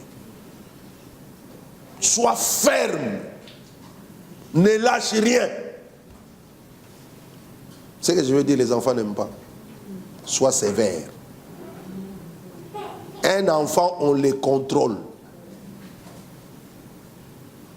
Un enfant, on ne le lâche pas. Même ton chien, tu ne le lâches pas. Pourquoi tu veux lâcher un enfant? Un enfant, on le contrôle. Il fait quoi? Il va où? Pourquoi? Il fréquente qui? On contrôle un enfant. Mais ne commence pas le contrôle quand il est grand. Parce qu'il ne va pas comprendre. Il faut commencer le contrôle quand il est petit. En lui expliquant pourquoi je te surveille. Pourquoi je te surveille? Frères et sœurs, si tu réussis à bien élever tes enfants, ta vieillesse est rassurée. Les enfants, c'est une vraie banque. Au lieu d'aller faire des placements à la banque, voilà des vrais placements. Les enfants. Quand ils étaient jeunes, je voyageais, mais je leur ai laissé ma carte bleue. Je dis, je ne veux pas que vous ayez des problèmes.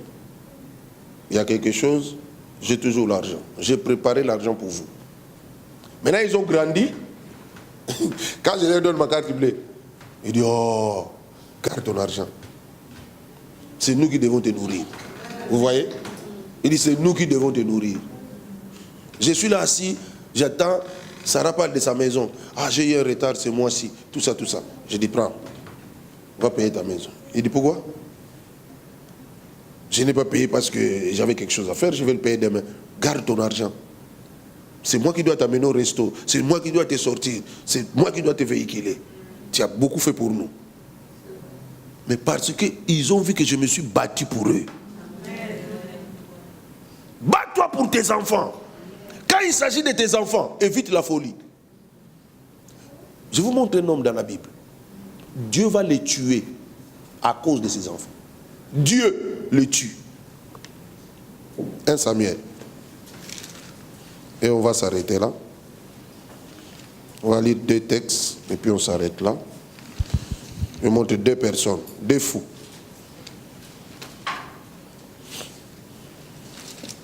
Papa prend 1 Samuel 2, 22 à 26. Et puis tu sautes, tu lis 27 à 30.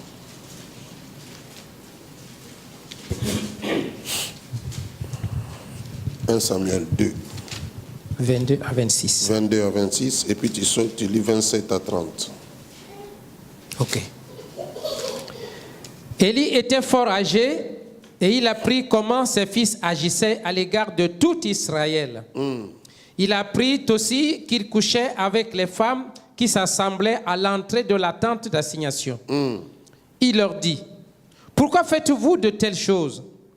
Car j'apprends de tout le peuple vos mauvaises actions. Non, mes enfants, ce que j'entends dire n'est pas bon. Vous faites pécher le peuple de l'Éternel. Si un homme pêche contre un autre homme, Dieu le jugera. Mais s'il pêche contre l'Éternel, qui intercédera pour lui? Et ils n'écoutèrent point la voix de leur père, car l'Éternel voulait les faire mourir. Le jeune Samuel continuait à grandir, et il était agréable à l'Éternel et aux hommes. Verset 27. Un homme de Dieu vint auprès d'Élie et lui dit, ainsi parle l'Éternel. Oui. Ne me suis-je pas révélé à la maison de ton père lorsqu'ils étaient en Égypte dans la maison de Pharaon? Je l'ai choisi parmi toutes les tribus d'Israël pour être à mon service dans le sacerdoce, pour monter à mon autel, pour brûler le parfum, pour porter l'éphod devant moi. Et j'ai donné à la maison de ton père tous les sacrifices consumés par le feu et offerts par les enfants d'Israël. Pourquoi foulez-vous aux pieds mes sacrifices et mes offrandes que j'ai ordonné de faire dans ma demeure? Et d'où vient que tu honores tes fils plus que moi? D'où vient que tu honores tes fils plus que moi? Afin de vous engraisser des prémices de toutes les offrandes d'Israël, mon peuple. C'est pourquoi. Voici ce que dit l'Éternel. Voici ce que dit l'Éternel. Le Dieu d'Israël. Oui. J'avais déclaré que ta maison et la maison de ton père marcheraient devant moi à perpétuité. Et maintenant, dit l'Éternel, loin de moi. Car j'honorerai celui qui m'honore. Mais ceux qui me méprisent seront méprisés. Ceux qui me méprisent seront méprisés. Le monsieur qui est là n'a rien fait. C'est ses enfants qui méprisaient les choses, qui faisaient n'importe quoi, qui faisaient des bêtises avec les filles à l'église, qui faisaient tout. Mais le papa, il parlait. Il leur disait, mais pourquoi vous faites ça? Ce n'est pas bien. Mais pourquoi Dieu condamne cet homme? Dieu dit, parce que tu parles avec légèreté. Je n'ai pas vu là où tu as puni tes enfants. Je n'ai pas vu là où tu as pris une décision. Je n'ai pas pris... mais tu parlais avec légèreté. Or, il reprenait ses enfants, mais il les reprenait avec légèreté. Je vois des parents, quand ils parlent à l'enfant, les enfants, ils vous connaissent. Tu prends une décision... Il va se fermer dans sa chambre, boum, je ne mange pas, je ne fais pas ça. Et tu verras la maman, le papa, quand fais pas ça, ton papa est toujours comme ça. Comment tu peux dire à l'enfant, ton papa est toujours comme ça? Tu viens de semer le poison dans l'enfant. Au lieu d'être, toi et ton mari, dans la fermeté de la chose, on a dit non, ça sera non. On ne bouge pas. No bouging. Une fois, il y a la scission entre papa et maman. Une fois qu'une seule personne dit, ah, c'est fini. Vous venez de tuer l'enfant là. Il ne va plus écouter. Parce qu'il sait qu'il y aura toujours quelqu'un qui va parler de sa part. C'est comme quand papa arrive. Comme ça, l'enfant vient. Ah, papa, mais maman. Va finir avec ta maman. Tu as commencé avec elle. Va finir là. Toi, non? Maman fait quoi? Mais moi, je voulais aller chez ma copine. Maman ne fait pas. Tu peux aller, je verrai ça avec ta maman. Quoi? Tu viens de détruire la maison. Ça ne se passe pas comme ça. Parce que la maman a déjà dit non. Même si toi, quand tu viens, tu vois que c'est la maman qui avait tort, mais tu maintiens les mesures que la maman a prises. Le reste, tu vas régler ça après, avec la maman. Mais devant l'enfant, vous devez avoir la même parole. Amen. L'enfant doit sentir que je n'ai pas de raison ici. Ici, là. Ici, ça... Oh. Si mon enfant fouille, il vient chez toi, tu viendras le ramener vite. C'est pourquoi ils ne connaissent pas beaucoup de gens de famille. Comment un enfant peut quitter chez eux? Oh non, j'étais chez tonton Thomas. Qui t'a donné la permission? Mais c'est normal, toi tu te balades tout le temps. Comment tu vas dire à ton enfant? Quand tu me dis que j'étais telle place, je te pose la question. Tu m'as déjà vu me balader? Oh non, papa. Et depuis quand toi tu as commencé à te balader? La Bible dit, élevez vos enfants selon le Seigneur. Quand ils grandiront, ils s'en souviendront. La sémence de Dieu ne meurt jamais. Amen. Un enfant élevé dans le Seigneur, même quand il commence à se perdre, il arrivera quelque part, il va faire quelque chose, il dit non. Ça, ce n'est pas ma nature. Amen. Vous voulez faire ça? Ok, moi je vous laisse, je rentre. Pourquoi? Parce que ce n'est pas sa nature. Le monsieur ne faisait rien du tout. Le monsieur parlait de temps en temps, mais Dieu l'a condamné à cause de la légèreté. Dieu a dit, tu n'as jamais puni tes enfants. Tu n'as jamais été ferme. Il y a des choses, les enfants sont des politiciens nés. Il faut qu'ils trouvent que toi, tu as fait la politique avant lui.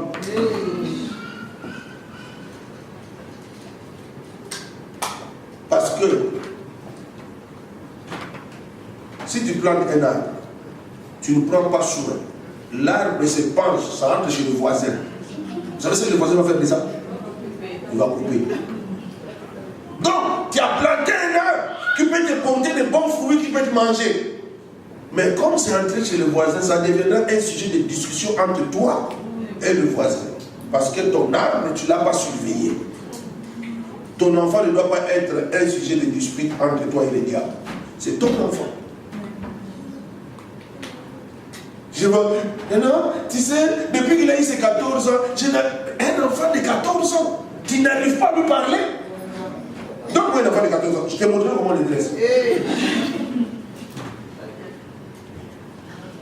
Moi, tous mes enfants, les 5. Je crois que vous avez déjà vu les autres qui sont passés. Les autres vont passer. Les 5. J'ai tapé une seule personne parmi eux. Les 4 derniers, je n'ai jamais tapé. Je parle. Ils ont vu comment j'ai tapé leurs frères. Les bishops. Ça, et tous, c'est resté un souvenir. Il dit, le monsieur là est capable de te tuer. On était dans notre pavillon, on prenait. Je lui ai donné une chiffre. Il a quitté le premier par la fenêtre jusque par terre. Tout le monde pleurait. Moi, je ne suis pas de manger. Depuis ces jours-là, il s'est réglé lui-même. Je lui ai dit, voilà, si je te donne 2, tu mets. Donc, ne joue pas avec moi. Je ne vais pas aller en enfer à cause de toi. Règle-toi. Il s'est réglé. Aujourd'hui, je suis heureux d'avoir un enfant. Si j'avais dit, oh non, il a déjà 14 ans. Non, quand ils arrivent à 14 ans, il y a des petits boulons. Petits boulons. Hein? Ça, c'est des vis. Une vraie chiffre.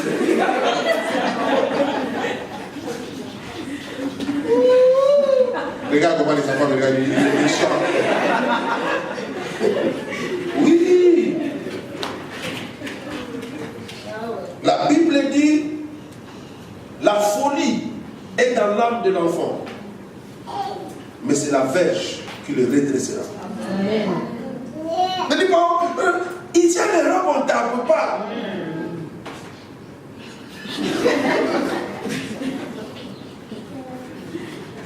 Votre si c'est pour vous, ceci c'est qui, comment vous les appelez ici. Vous voyez ces enfants balader dans la rue comme vos enfants. Vos autorités, même d'autres qui sont ici, vous ne connaissez pas les enfants. Oh, vous habitez tous à vérifier. Mais vous ne connaissez pas ces enfants. Il y a d'autres même, vous étudiez la même école.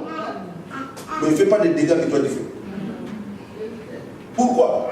Mais on les sert chez eux. L'air de manger, tout le monde est là. Il doit manger à cette heure-là. Il ne mange pas. Il est enfermé dans sa chambre. Et les punitions t'enferment dans la chambre. Ça, c'est bon. Ça lui fait mal, je ne sais pas pourquoi. Mais... si on t'enferme dans la chambre, ça ne te fait pas mal, c'est ta propre chambre. Tu as tout dedans, c'est ta chambre. Ça, c'est pas une punition. Bon, c'est une punition parce qu'on te prive de sortir. Mais ce n'est pas vraiment une punition.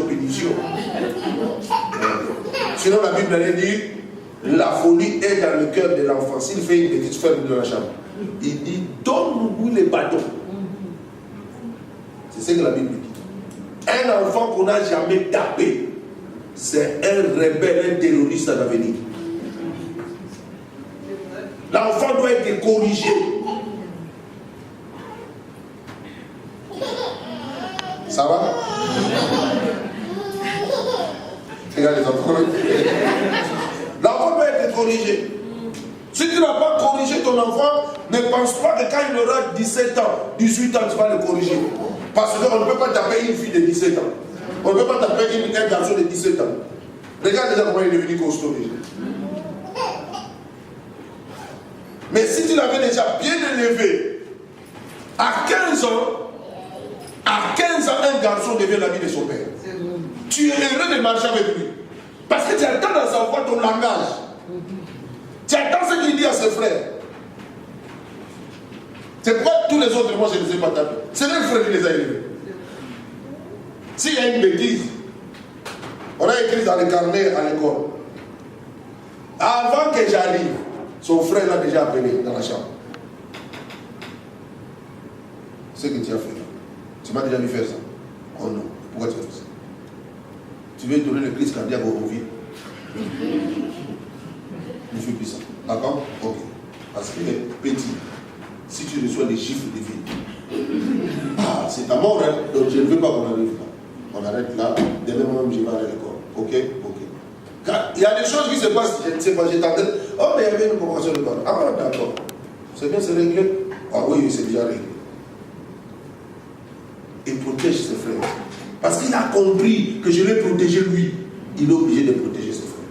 Si tu ne protèges pas ton premier enfant, il détruira les autres. Il va le faire volontairement. Tu peux aider un peu. Ah, je vais l'aider pourquoi? Qui se débrouille. Moi qui m'a aidé. On sème, on récolte ce qu'on a sémé. Le premier, on investit en lui. Et cet investissement tombera sur les autres. C'est automatique. Si l'autre, le premier, vous avez réussi avec lui, vous réussirez avec les autres. Un enfant ne grandit pas au hasard. C'est-à-dire, il est là et il est en train de grandir. Où? Non. Le hasard n'existe pas dans la famille. Un enfant, on l'élève.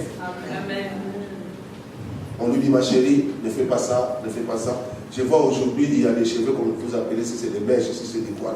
C'est bien pour la beauté. Mais comment tu peux permettre à ton enfant qui a 8 ans, 10 ans, 12 ans, de mettre des mèches? Comment? Il y a des choses qui ne sont pas pour les enfants. Amen. Il faut montrer à l'enfant que ça, ce n'est pas pour toi. Il faut lui montrer. Amen. La vérité. Mais donc, tu laisses l'enfant. Moi, je vois même une fille de 15 ans. Moi, mes enfants, mes filles étaient arrivées jusqu'à 17 ans. J'ai dit, ces choses-là, c'est pour les mamans. C'est pas pour vous. Vous êtes trop belles. Vous avez des cheveux. Je vous ai donné mes cheveux qui tombent jusqu'ici. Utilisez vos cheveux. Tu sais comment je sais faire mes cheveux? J'ai appris sur la tête de mes filles. Je leur faisais des quoi? Mais ce sont mes filles. On est comme des copains, copines, on parle, on discute. Parce que je n'ai pas voulu que quelqu'un vienne les conseiller à ma place. J'ai voulu être moi-même leur conseiller. C'est comme ça que ça fonctionne. Ne laisse pas ton enfant. Il regarde Santa et Barbara, il prend un peu. Il regarde si c'est qui, il prend un peu. Il regarde L'amour en feu, il prend un peu. Il regarde.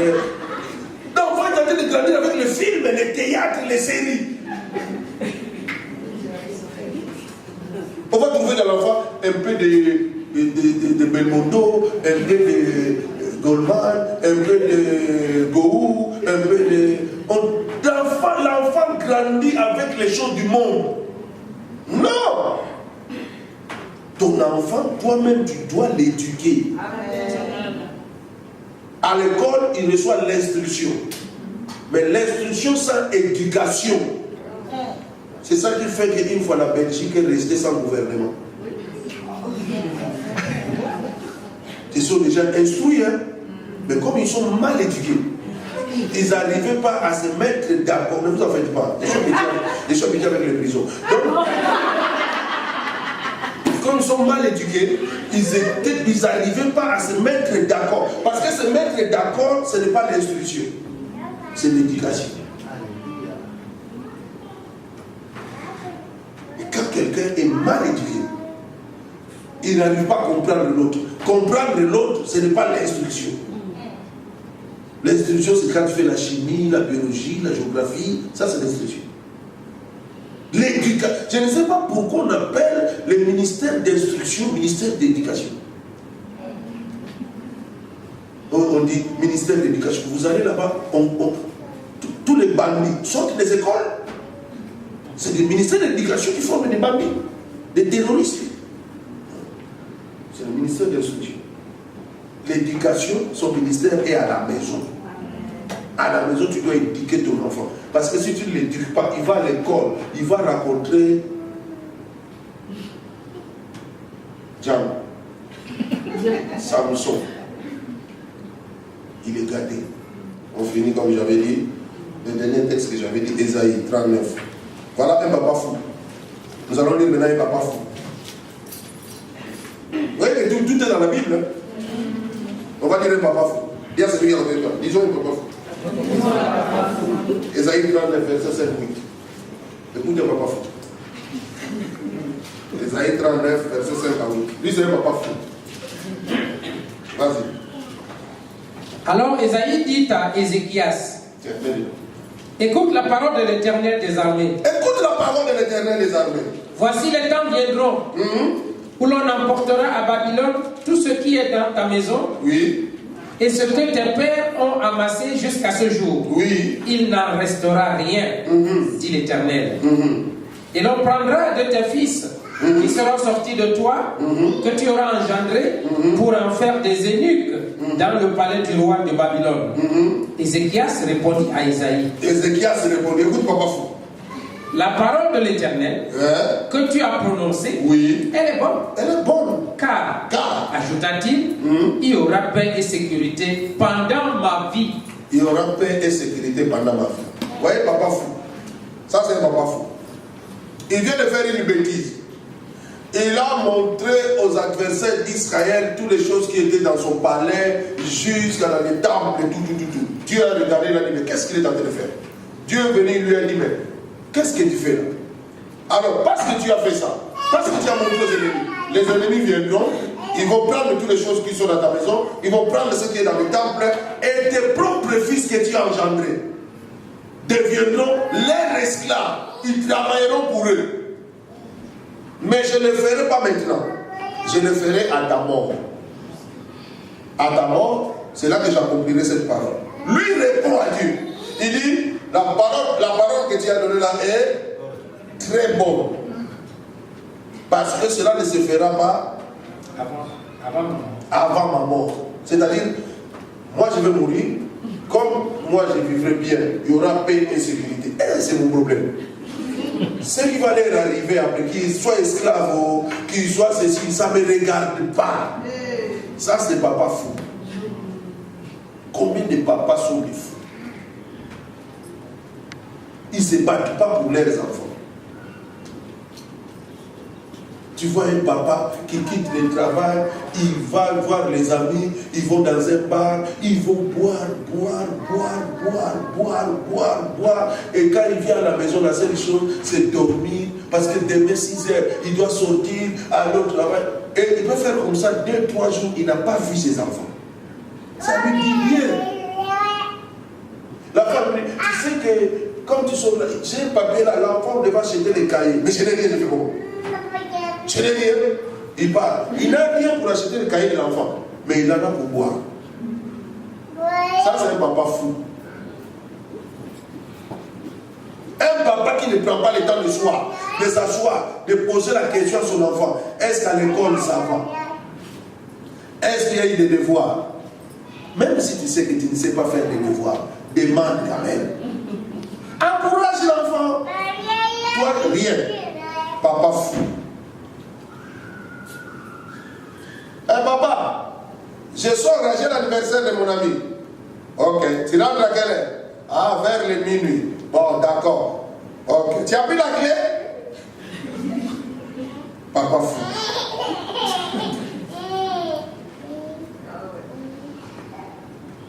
Moi, si tu m'as demandé la permission, que je vais à l'anniversaire, tu viendras à quelle heure? Ah, papa, vers 23h minuit.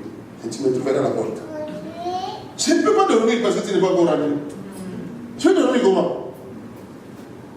Parce que quand vous entrez, c'est moi qui ferme la porte. Et puis c'est ça. Quand je suis là, comme je suis là, personne ne peut fermer la porte. C'est moi qui ferme. Tous vous êtes entrés, je contrôle. Tu es là? Oui. D'accord. Tu es là? Oui. D'accord. Tu es là? Oui. D'accord. Ok, c'est bon. Bon, je ferme. Seigneur, couvre cette porte par le sang de Jésus. Que tous les esprits qui vont se promener cette nuit ne trouvent pas cette porte. Au nom de Jésus. Amen. Comment toi, papa, tu as dormi déjà avant que tout le monde entre? Qui a fermé la porte? Quand le diable doit venir, il entre. Oh, mais je ne sais pas comment il est entré. Parce que tu ne veilles pas. Tu dois veiller sur ta maison. Ne sois pas un papa fou. Amen. Amen. La famille, ça se prépare. La famille est sacrée devant Dieu. C'est dans la famille que tout se forme. Si tu es mal sorti de ta famille, ta vie sera toujours en mal. Partout où tu passes. Tu dois respecter ton père. Tu dois respecter ta mère. Afin que tu vives longtemps sur la terre. Aujourd'hui, les gens, 50 ans, tu meurs. 40 ans, tu meurs. On dit, oh, le Seigneur a donné, le Seigneur a réglé. Dieu ne prend pas les gens de 40 ans. C'est le diable qui t'a pris. J'étais dans le deuil d'un pasteur, sa femme était morte. Elle avait 52 ans. Et j'entends les gens qui disent, Dieu a pris, lui-même a donné, sa servante est retournée à la maison. Je dis, quelle maison? Elle est partie se balader. Elle n'entrera pas au ciel parce que au ciel, c'est des gens qui ont fait, la Bible dit, Abraham mourit rassasié des jours. Maintenant on est impoli, on est sauvage, on ne respecte pas la parole de Dieu. C'est pourquoi on meurt tôt. Évite de mourir tôt. Toi qui as 40 ans, ton papa, ta maman sont encore là, toi tu meurs. Qui va les enterrer? Tu sais les soucis que tu as laissés dans leur cœur. Tu sais les fardeaux que tu as laissés dans leur cœur. Ils peuvent tout oublier, mais ça, ils ne pourront pas oublier. Oh, il était parti dans la fête, il a bu, il est tombé dans un tonneau. Mais comment toi, l'enfant de quelqu'un, tu dois tomber dans un tonneau? Oh, il était parti avec les amis, ils se sont bagarrés, on a mis le couteau. Comment tu es parti pour aimer le couteau? Respecte tes parents. Amen. Respecte tes parents. Tu vivras longtemps sur la terre. Longtemps. Ephésiens chapitre 6, à partir du verset 1. Respect. Les parents, on les respecte. Moi, je suis un vieux monsieur de plus de 60 ans. Ma mère a maintenant bientôt 100 ans, 92 ans. Mais tu sais ce qu'il dit? Quand je suis là, souvent il se dispute avec mes soeurs. J'ai dit, maman, hey, on est dans de mon côté, qui est à côté du dessert. Tu sais, moi je peux te gifler. Et il dit comme ça devant ma femme. Après, moi je lui dis, maman, tu sais, j'aime beaucoup quand tu me gifles. C'est ça qui a fait que je suis un bon monsieur. Et tout le monde rigole, et puis on rigole, c'est fini. Respecte tes parents. Et j'ai vu des parents. Maman, tu parles à qui comme ça? Hein? C'est moi qui t'ai nourri, non? Avant que tu nourris ta maman, elle t'a nourri. Donc il y a des choses qui sont très impolies. Il ne faut pas dire. Ça détruit, ça te diminue des jours. Toi, la nourriture que tu lui donnes, c'est de nourriture n'importe quoi. Mais la nourriture qu'elle t'a donné, son propre corps. Et puis tu étais un enfant sauvage, tu l'as mordu. Elle a des traces de plaies à cause de toi. Moi je te nourris. Si tu joues comme ça, je vais te laisser affamer.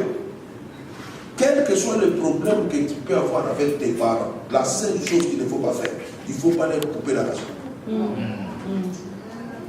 Même si tu es en colère, comment? Donne-lui à manger. Amen. Amen. Amen. C'est très très important. Si je discute avec ma soeur, oh ouais, j'ai dit bon, tu as 2 mois, tu n'auras rien. Mais je ne peux jamais le faire à la mère. Même si elle dit quelque chose que je ne suis pas content. Je souhaite que vos parents vivent longtemps. Amen. Et vous voyez quand une vieille devient vieille comme ma mère, tout ce qu'elle dit, c'est des travers. Elle a ses raisonnements à elle. Elle a la façon de voir les choses qui est à elle. Mais il faut prendre du temps pour elle. Parce qu'elle a pris du temps pour moi. Surtout les mamans. Respectez vos mamans. Respectez vos mamans. Surtout les enfants que papa est parti. Vous êtes restés avec maman. Cette femme-là pouvait faire n'importe quoi. Mais elle s'est serrée pour vous élever. Amen. Respectez-la. La seule chose que vous pouvez vous faire plaisir, grandissez bien, respectez les choses. Et que demain vous soyez de bonnes personnes. Amen. Amen. Amen. Devant Dieu, la famille est sacrée. La famille. Ce que la famille t'a donné, tu dois le rendre à la famille. Amen. Demain, si tu commences à travailler,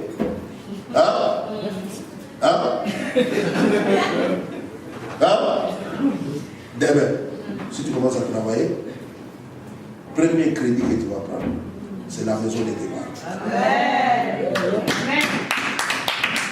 Ne commence pas. Moi, j'ai dit à mes enfants, tu ne payeras jamais un loyer si tu n'as jamais payé mon loyer. Donc, toi qui habitais chez moi, depuis que tu es né, tu n'as pas payé l'eau, tu n'as pas payé rien. Dès que tu as l'argent, non, moi je veux pas ma maison. Mais c'est viens ici. Quelle maison tu vas payer? Paye d'abord mon loyer. Commence à payer chez moi. Comment? Tu vas le payer où? Tu es malade de tête, tu ne fonctionnes pas bien. Amen. Paye d'abord mon loyer. Amen. Mes enfants, ce que je vous montre là, c'est la source de la bénédiction. Amen.